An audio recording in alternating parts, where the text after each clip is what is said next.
My friend Natale Simonetta is a crazy guy. I know that some of you is choosing the selection only reds. In my opinion, you're doing a big mistake because if you want to do a proper dinner and there is no issue between red and white, it's about actually finding the right balance between one wine and the other. And sparkling wine is so important because sparkling bubbles are to me the essence of complexity and simplicity in wine. It's so difficult to make a good sparkling wine.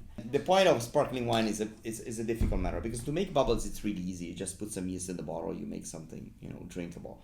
It's really difficult to make something unique. And when Natale Simonetta, the owner of the Baricchi winery Barbaresco, told me that he was doing a Pinot Noir and a Nebbiolo sparkling, I was like freaking out, and I said I'm not gonna even try. I try to be as less snobbish as I can, but usually I am a snobbish sommelier. And I used to say in my tasting, try not to have prejudice. So whatever you like, you are right, and on the same time, try to not put your judgment before the drinking. So don't look at the label, don't look at the idea of the wine.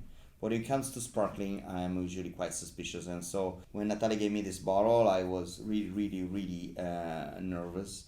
On the other hand, for us is one of our biggest challenge with me and Lindsay is to find good sparkling from Italy. Prosecco, probably most of you know Prosecco. You know that is the chicken McNuggets of sparkling wines of Italy, and we make like more than 300 million bottles. And it's difficult to find good prosecco in Italy. But then, if you dig, you always find some good stuff. So when Natale came with this 100% Pinot Noir, 1994 vineyard planted on 5,000 plants per hectare and 2,000 bottles produced, I was surely a bit suspicious. 72 months on his yeast, which means 6, 7, 8 years. What is that? 6 years. 6 years, 72 months. Okay, I was really bad in math. At the beginning, you immediately see how the bubbles are not so aggressive. You can see when you open a bottle, you have this big foam. Usually, that's not a good sign.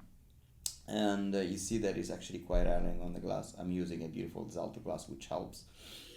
On the nose, the first thing you don't get the yeast. And most of the wine schools, I don't know if you've done the Court of Master Sommelier or WSET or Italian Sommelier Association, they teach you to recognize the yeasty flavor in a sparkling wine, which is completely wrong. You don't have to recognize the yeasty flavor. I don't care about the yeast.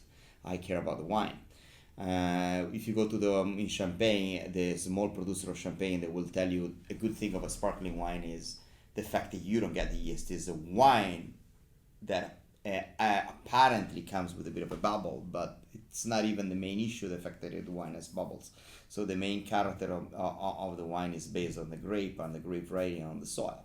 So this guy has some beautiful vineyards in the southern part of the Barbaresco village, which tends to have a bit of a calcareous soil, and calcareous soil is ideal for sparkling, also for white wines.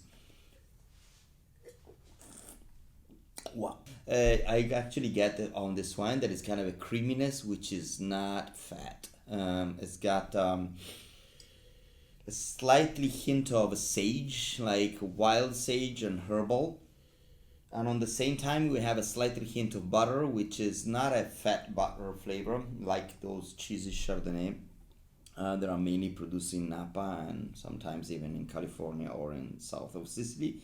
The wine is straight and creamy at the same time, which is a good thing for the sparkling by itself. You can see the bottle, and it's a nice bottle. It's called Et Voila. When people ask me about pairings, I'm quite strict with pairings. I try to be really precise with pairings. This is our main job at Rimessa.